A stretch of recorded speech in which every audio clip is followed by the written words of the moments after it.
गठबंधन समाप्त हो चुका है, अब इसका मात्र घोषणा बाकी है। नीतीश बाबू में कोई ताकत ही नहीं रह गई जी। तो नीतीश बाबू में ताकत कहाँ है? अब तो जो भी उनको श्रेय मिलता था ना, वो एकदम श्रेयहीन हो गए। पूर्व केंद्रीय मंत्री आरसीपी सिंह ने एक बार फिर से नीतीश कुमार पर हमला बोला है। मंगलवार को नालंदा में जननायक कर्पूरी ठाकुर के जयंती के मौके पर आरसीपी सिंह ने कहा कि नीतीश कुमार को कोई क्या कमजोर करेगा, उनके अंदर तो अब ताकत ही नहीं बची है। आरसीपी ने कहा कि जेडीयू के सभी बड़े नेता अपने ही बुने जाल में फंसते हुए नजर आ रहे हैं, जिससे वे आसानी से बाहर नहीं निकल सकते हैं। जेडीयू के राष्ट्रीय अध्यक्ष ललन सिंह पर कटाक्ष करते हुए पूर्व केंद्रीय मंत्री ने कहा कि मुझे दरकिनार करने वाला आज तक कोई पैदा नहीं हुआ। राजद और जदयू के बीच बढ़ती तल्खी पर आरसीपी सिंह ने कहा कि बिहार में 7 पार्टियों का महागठबंधन पूरी तरह से समाप्त हो चुका है, अब तो सिर्फ घोषणा होनी बाकी है। पूर्व केंद्रीय मंत्री ने कहा कि जब उपेंद्र कुशवाहा जदयू में शामिल हुए थे, तब रोज मॉर्निंग के दौरान घर जाकर चाय पर चर्चा होती थी। उपेंद्र कुशवाहा और नालंदा जिले के मंत्री ने हमारा इस्तीफा मांगा था। अब मुख्यमंत्री क्या बयान दे रहे हैं, यह तो नीतीश कुमार का समर्थक जानता है। आरसीपी ने कहा कि नीतीश कुमार किसी का उपयोग कर उससे अपना रास्ता अलग करने में नंबर 1 पोजीशन पर हैं। आरसीपी ने कहा कि बिहार की जनता सब कुछ देख रही है। नीतीश कुमार पूरी तरह से फेल कर चुके हैं। अब तो नीतीश कुमार को जो श्रेय मिलता भी था, उससे भी श्रेयहीन हो गए हैं। दरअसल नालंदा जिले के रहुई प्रखंड अंतर्गत सोनसा में जननायक कर्पूरी ठाकुर की जयंती मनाई गई। इस कार्यक्रम में जिले विभिन्न हिस्सों से बड़ी संख्या में लोग शामिल हुए।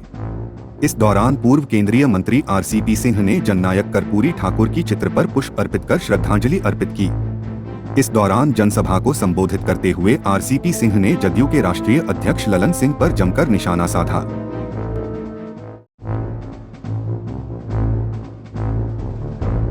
नीतीश बाबू कमजोर किया जा रहा है। नीतीश कुमार अब तो नीतीश बाबू में कोई ताकत ही नहीं रह गई जी।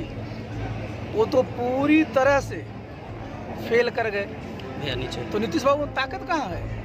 अब तो जो भी उनको श्रेय मिलता था ना, वो एकदम श्रेयहीन हो गए। कहीं भी देख लो, किसी भी क्षेत्र में देख लो, नीतीश बाबू की एक पहचान थी। तो क्या कमजोर करना? जो ऑलरेडी जो ध्वस्त हो चुका है, उसको क्या कमजोर करना होता है? नीतीश बाबू का पूरा जो देखिए, जो पूरा उनका जो सब काम जो करने के लिए वो जाने जाते थे, वो सब खत्म हो चुका है जी। तो ध्वस्त क्या करेगा? कोई कमजोर क्या करेगा? वो तो ध्वस्त हो चुका है, खत्म। उपेंद्र कुशवाहा लगातार कह रहे हैं कि राष्ट्रीय कार्यकारिणी का बैठक बुला के स्पष्ट कर दें कि देखिए, वो जाने नीतीश बाबू और जाने उपेंद्र कुशवाहा जी। वो नीतीश बाबू उनके पार्टी के नेता हैं, उनके बिहार मुख्यमंत्री हैं और उनके पार्लियामेंट्री बोर्ड के अध्यक्ष। उन्हें मुझे क्या लेना देना है? कहीं ललन सिंह के द्वारा जिसे आपको दरकिनार किया गया, उसी तरह से उपेंद्र कुशवाहा को दरकिनार करने वाला कोई पैदा नहीं लिया जी आज तक। और जिनका आप नाम लिया, उनकी औकात नहीं कि मुझे दरकिनार करते। लेकिन हाँ, एक बात तो जान लीजिए कि नीतीश बाबू किसी का उपयोग कर करके उससे अपना रास्ता अलग करने में नंबर 1 है। अब ये जिनका आप नाम लिया, जो राष्ट्रीय अध्यक्ष हैं जी, क्या हो रहा था जब उपेंद्र कुशवाहा जी पार्टी ज्वाइन किए थे? रोज मॉर्निंग उनका घर जाते थे, चाय पीते थे, क्या गुफ्तगू होती थी। उनसे क्या क्या काम लिए नीतीश बाबू और राष्ट्रीय अध्यक्ष जी ने? बिहार में 2 ही व्यक्ति थे ना जी, दोनों पिछड़े समाज से आते थे, उपेंद्र कुशवाहा जी और एक हमारे नालंदा जिला के मंत्री। यही दोनों ने मेरा इस्तीफा मांगा था। तो अब बता, सोच लीजिए कैसा उनको पार्टी में लाया। अब क्या क्या स्टेटमेंट मुख्यमंत्री जी दे रहे हैं, वो तो उपेंद्र कुशवाहा जाने और उनके समर्थक जाने। लेकिन एक बात मैं बता दूं कि भाई, जिनका जिनका आपने नाम लिया, ये लोग सब अपने बुने हुए जाल में उलझ गए और वो निकल नहीं सकते, कहीं नहीं निकलेंगे ये लोग। और बिहार की जनता सब देख रही है, कुछ बचा है? हाँ, नीतीश कुमार भी इनके उपेंद्र कुशवाहा के कार्यक्रम में भाग लेने से लगभग, अरे बता रहे हो, किसी कार्यक्रम में कोई कोई कार्यक्रम होता है? जरा बता दीजिए मुझे। जनता दल यू में मैं तो था राष्ट्रीय अध्यक्ष, पता कर लीजिए, लोग कार्यकर्ता लोग यहाँ, इन लोगों को रोज कार्यक्रम लगा रहता था। इन लोग कार्यक्रम करने की फुर्सत है? दिन भर पेंच मारना, दिन भर साजिश रचना, दिन भर षड्यंत्र रचना, और जो अपना काम करना है वो तो करेंगे नहीं। तो सब चीज का जिम्मा कहाँ कर देंगे? पहले तो आरसीपी सिंह पर फोड़ देते थे, और अब कुछ नहीं मिलता तो केंद्र पर चले जाएंगे। अपना क्या बचा है? इन लोग कुछ बचा है क्या? गठबंधन जो आज यहाँ है ना, महागठबंधन, 7 पार्टियों का बोलते हैं ना, ये समाप्त हो चुका है श्रीमान जी। आप देख रहे हैं ना, दोनों जो मुख्य पार्टी है आरजेडी जेडीयू, उनका बयान सुन रहे हैं ना, तो गठबंधन समाप्त हो चुका है। अब इसका मात्र घोषणा बाकी है। दोनों देख रहे हैं कि कौन पहले, अंग्रेजी में एक शब्द कहते हैं ब्लिंक करता, वही हाल है। क्या लग रहा है सरकार कहीं ना कहीं गिर जाएगी? अरे सरकार है ही नहीं, बिहार में सरकार है आपको लगता है कि है? क्या है ही नहीं। माननीय मुख्यमंत्री जी समाधान यात्रा पर निकले, अभी आए थे, उनका क्षेत्र था, पूछ ली जनता से, किसी भेंट किए वो मिले नहीं। क्या समाधान यात्रा करें?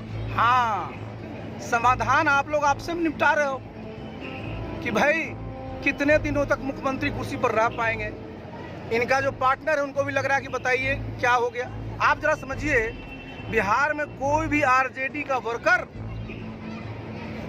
कभी उसको अच्छा लगता है कि नीतीश बाबू मुख्यमंत्री हैं? और जो नीतीश बाबू के समर्थक रहे, चाहे जेडीयू का रहे या एनडीए में जब ये काम किए, उनको अच्छा लगता है कि कहाँ चले गए? तो जैसा करिएगा जी वैसा पाइएगा। आपको बिहार की जनता ने 2020 में एनडीए के साथ काम करने के लिए जनादेश दिया था, आपने विश्वासघात किया। आप चले गए कहाँ? अभी 5 महीना भी नहीं हुआ जी। मैंने पिछले बार भी कहा था, इन लोगों ने, महागठबंधन ने एक भी कोई कार्यक्रम नहीं बनाया, कोई विचारधारा नहीं बची, कोई कार्यक्रम नहीं बचा। तो काहे की सरकार, काहे की पार्टी, कुछ बचा ही नहीं, सब समाप्त हो चुका है। उपेंद्र कुशवाहा भी लगभग जदयू छोड़ने के मूड में है। वो जाने, उनका काम जाने जी, मैं तो बता चुका हूँ। आरजेडी के द्वारा लगातार सवर्णों पर छीटाकनी किया जा रहा है, इस पर क्या कहना? देखिए, ये तो बहुत ही दुर्भाग्यपूर्ण है। देखिए, बिहार में, जरा सुनिए इसको, जरा बढ़िया सुनिएगा, आरजेडी और जेडीयू के नेता चिल्ला चिल्ला करके क्या बोलते हैं? जातीय जनगणना करना बोलते हैं ना, बोलते हैं कि नहीं बोलते? आप जरा पूछिए कि जातीय जनगणना से निकलेगा क्या? तो माननीय मुख्यमंत्री जी का भी बयान आया है, उप मुख्यमंत्री जी का भी बयान आया है कि डाटा बड़ा साइंटिफिक निकलेगा और उससे निर्णय लेने में सहूलियत होगी। तो मैं माननीय मुख्यमंत्री से पूछना चाहता हूँ, इतना तो उनको पता है ना जी कि बिहार में किस समाज की आबादी सबसे ज्यादा है, और वो दूसरा समाज। और मुख्यमंत्री के पार्टी के राष्ट्रीय अध्यक्ष कौन है जी? बताएं जरा, क्या साइंटिफिक डाटा चाहिए उनको? आप चलिए जरा आरजेडी में, उनके प्रदेश के अध्यक्ष कौन है? कौन सा साइंटिफिक डेटा चाहिए? हाँ, लेकिन एक मैं जरूर चाहता हूँ, दोनों जातीय जनगणना की बात कर रहे हैं, मैं इसके बिल्कुल समर्थन में रहता हूँ कि समाज को जात में तोड़ा जाए।